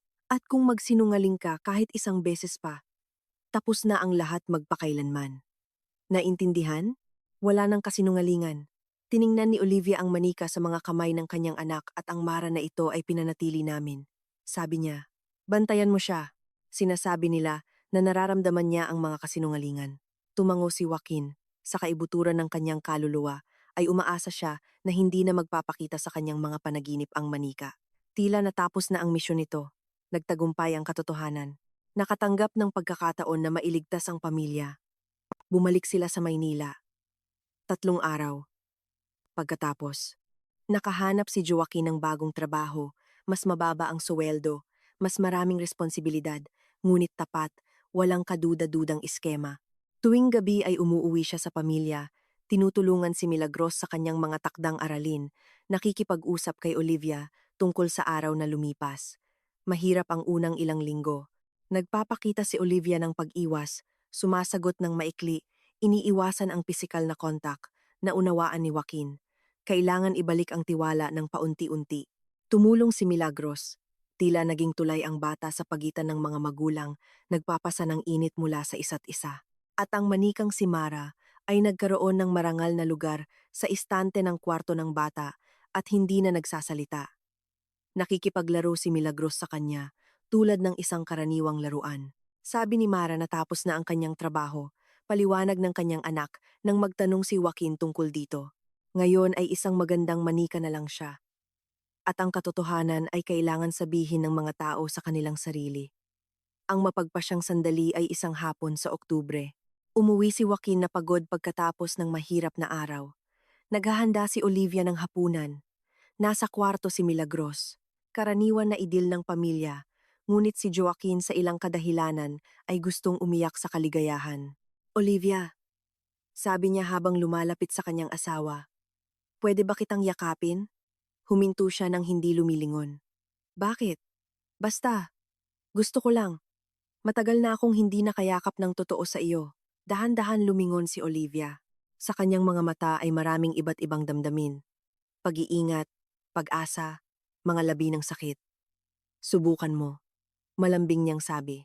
Maingat na niyakap ni Joaquin ang kanyang asawa, nang may lambing, tulad ng isang bagay na napakabali at mahalaga.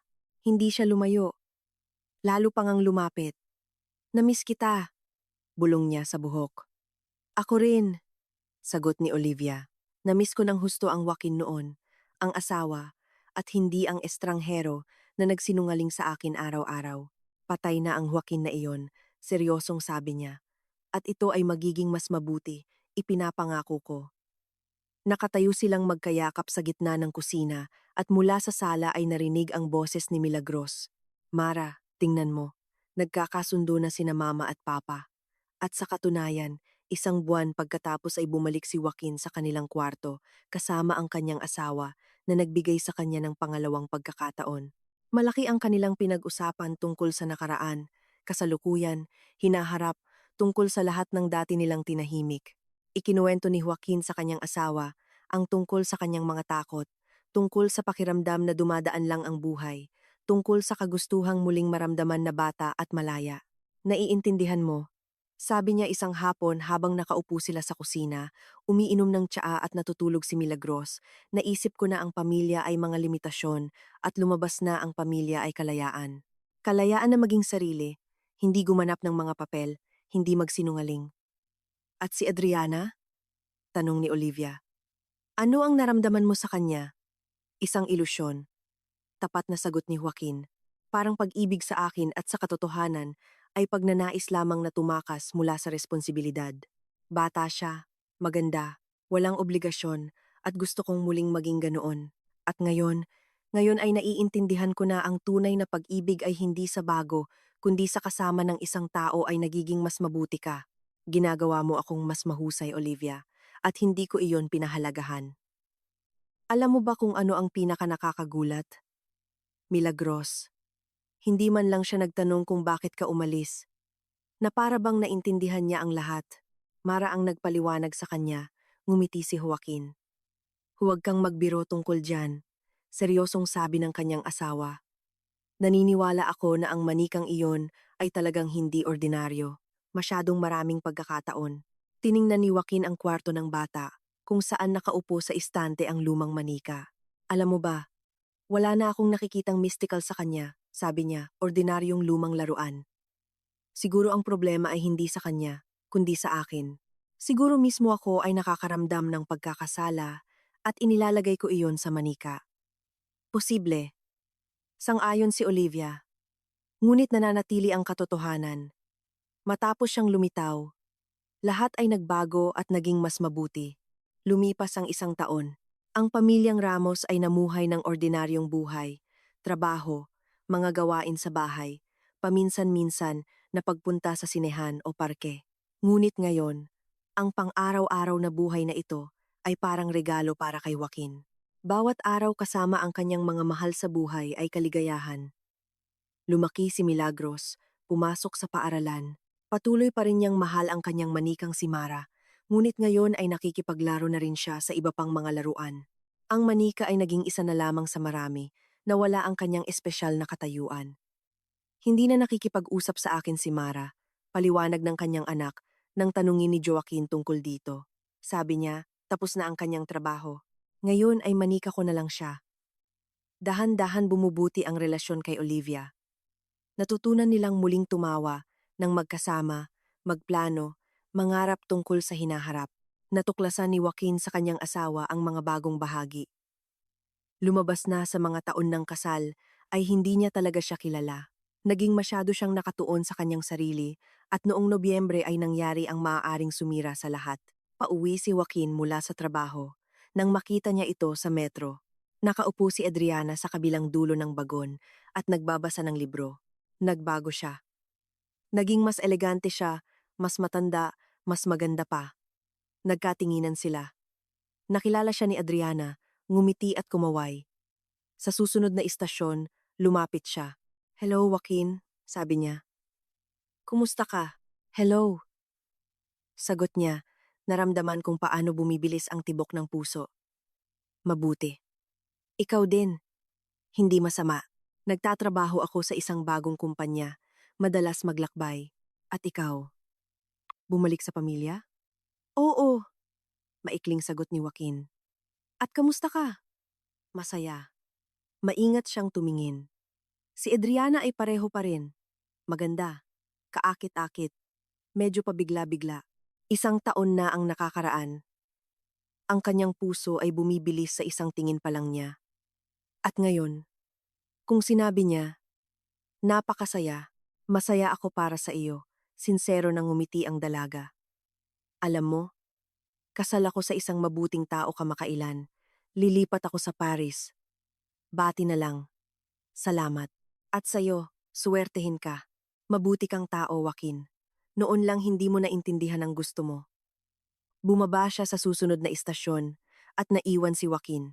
Nakakagulat, ang pagkikita kay Adriana ay hindi nagdulot ng pagsisisi o pananabik. Isang bahagyang kalungkutan lamang para sa panahong iyon nang siya ay naging napakatanga. Sa bahay ay tinanggap siya ng amoy ng hapunan at mga boses mula sa kusina. Tinutulungan ni Olivia si Milagros sa matematika. Dumating si Papa, sigaw ng kanyang anak habang tumatakbo patungo sa kanya. Binuhat ni Joaquin ang kanyang anak, hinalikan si Olivia, at naisip, paano ko napalitan ang lahat ng ito para sa isang ilusyon? Sa hapunan, ikinuwento niya ang pagkikita kay Adriana. Tahimik na nakinig si Olivia, nang walang selos o pagtutol. "At ano ang naramdaman mo?" tanong niya. "Walang espesyal." Tapat na sagot ni Joaquin, tulad ng pagkikita sa isang lumang kakilala. "Kakaiba nga, 1 taon na ang nakakaraan, ay buong mundo siya para sa akin. At ngayon, nandito ang iyong mundo," sabi ni Olivia habang niyayakap siya sa balikat. "Oo, at hindi ko na kailanman iiwanan ito." Lumipas ang isa pang 6 na buwan. Naghahanda ang pamilya Ramos para sa isang mahalagang kaganapan. Manganganak ang kanilang pangalawang anak. Nasa ika-7 buwan ng pagbubuntis si Olivia at sinabi ng mga doktor na lalaki ang magiging anak. Ano ang ipapangalan natin sa kanya? Tanong niya sa kanyang asawa tuwing gabi. Hindi ko alam, sagot ni Joaquin. Siguro si Milagros ang pipili. Seryosong pinag-isipan ng bata ang tanong na ito. Lumaki siya. Naging ganap na matanda. Gusto kong pangalanan siyang Alejandro. Anunsyo niya isang araw na sana malusog ang aking kapatid. Alejandro kung gayon, sumang-ayon. Masipag na nagtrabaho si Joaquin upang masuportahan ang lumalaking pamilya. Naging promising ang bagong trabaho. Itinaas siya bilang pinuno ng departamento. Malaki ang itinaas ng suweldo. Ngayon ay maaari ng pag-isipan ang pagbili ng mas malaking apartment. Makakahanap tayo ng magandang malaking 3-bedroom apartment, pangarap ni Olivia. Kailangan ng mga bata ng hiwalay na kwarto. Makakahanap tayo, pangako ni Joaquin. Magkakaroon ng sariling kwarto si Alejandro at si Milagros din. At dadalhin ba natin si Mara sa bagong apartment? Tanong ng kanyang anak. Siyempre, sagot ng kanyang ina. Si Mara ay miyembro ng ating pamilya. Hindi na nagulat si Joaquin sa ganoong mga pag-uusap. Sa loob ng 1.5 taon ay nasanay na siya na ang manika ay bahagi ng kanilang buhay. Talagang minamahal ni Milagros ito at hindi nakialam ang mga magulang sa pantasya ng bata na ito. Higit pa rito, paminsan-minsan ay nagulat si Joaquin sa kanyang sarili na iniisip na ang manika ay sa paanuman ay nakakaimpluwensya sa kapaligiran ng bahay. Kapag may hindi maayos, kapag nagsisimula ang mga away o hindi pagkakaunawaan, sapat na ang tumingin kay Mara at ang mga problema ay sa paano man, ay nalulutas na lang sa kanilang sarili. Self-suggestion, sabi niya sa kanyang sarili. Ang manika ay naging simbolo ng katapatan at katotohanan para sa atin, kaya't kumikilos ito ng naaayon. Noong Mayo, 1 buwan bago ang panganganak, nakahanap sila ng angkop na 3-bedroom apartment sa parehong lugar, sa ikalawang palapag ng isang panel building, maliwanag, maluwag, na may malaking kusina at 2 kwarto ng bata. Madali ang paglipat. Ang bagong apartment ay agad na naging komportableng tahanan, mainit, puno ng pagmamahal. Inayos ni Milagros ang kanyang silid. Inilagay ang dollhouse at pinaupo si Mara sa isang silya sa tabi ng bintana. Ngayon ay titingnan niya ang bakuran at sisiguraduhin na maayos ang lahat, paliwanag ng kanyang anak. Pumasok si Joaquin sa silid ng kanyang anak sa unang gabi sa bagong lugar. Natutulog si Milagros at ang manika ay talagang nakaupo sa tabi ng bintana at tila pinagmamasdan ang nangyayari sa bakuran. Kakaibang laruan, naisip niya, ngunit sa huli ay tinulungan kami nitong maging tunay na pamilya. Lumapit siya sa manika at mahina niyang sinabi, "Salamat, Mara, sa lahat." Ngumiti si Joaquin at lumabas sa silid. Naghihintay si Olivia sa kusina na may isang tasa ng tsaa at mga plano para bukas. Sa tingin mo magiging masaya tayo dito? Tanong niya. Sigurado ako, sagot ni Joaquin habang niyayakap ang kanyang asawa. Masaya na tayo at mas magiging masaya pa.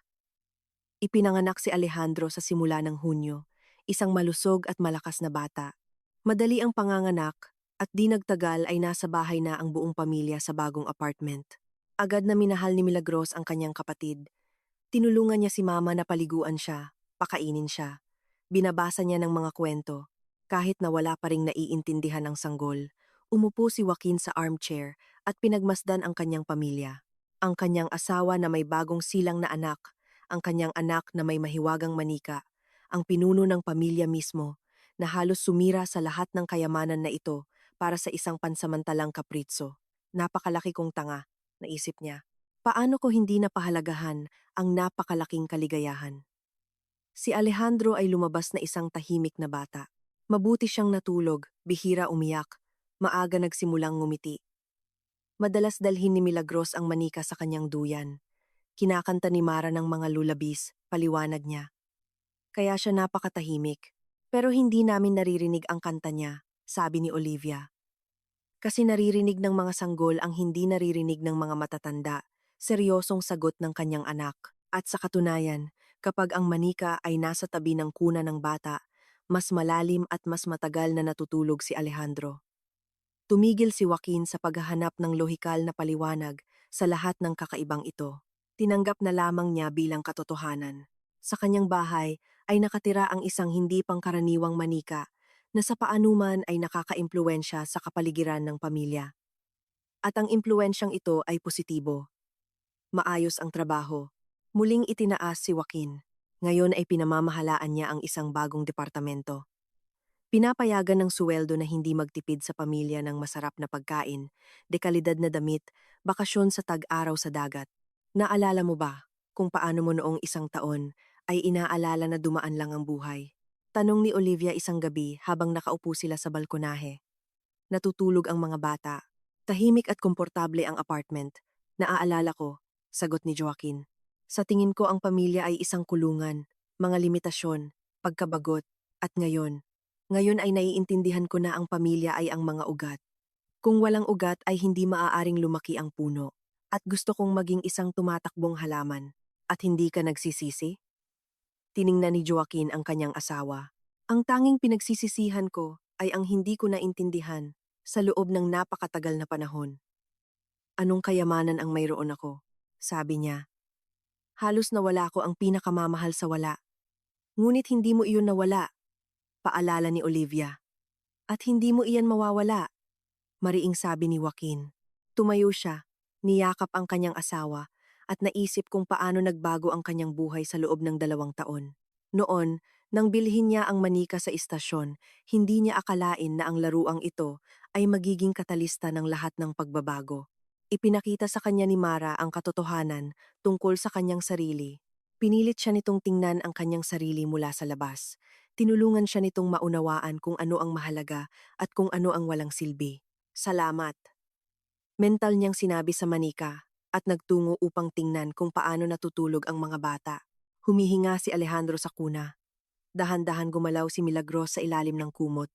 Kinumutan ni Joaquin ang kanyang anak. Hinalikan ang kanyang anak sa noo at lumabas sa silid.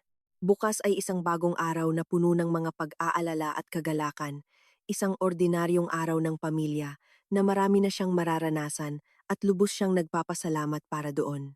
At sa silid ng bata, sa kanyang istante, nakaupo si Mara na nagbabantay sa kapayapaan ng pamilya. Ang kanyang mga mata ng salamin ay sumasalamin sa liwanag ng ilaw sa gabi at ang pulang laso sa kanyang buhok ay nagpapaalala na ang pag-ibig at katotohanan ay laging nananaig sa kasinungalingan dahil ang katotohanan lamang ang maaaring pagtayuan ng kaligayahan at naunawaan ito ng pamilya Ramos. Natapos na ang kwento, ngunit nagpatuloy ang buhay. Ng tapat, puno ng pagmamahal at pag-unawa, tulad ng dapat sa bawat pamilya. At si Mara ay nakatingin at alam na natapos na ang kanyang trabaho. Isa pang pamilya ang naligtas mula sa kasinungalingan at panloloko. Nalaman ng ibang mga magulang na maging tapat sa isa't isa at sa kanilang mga anak.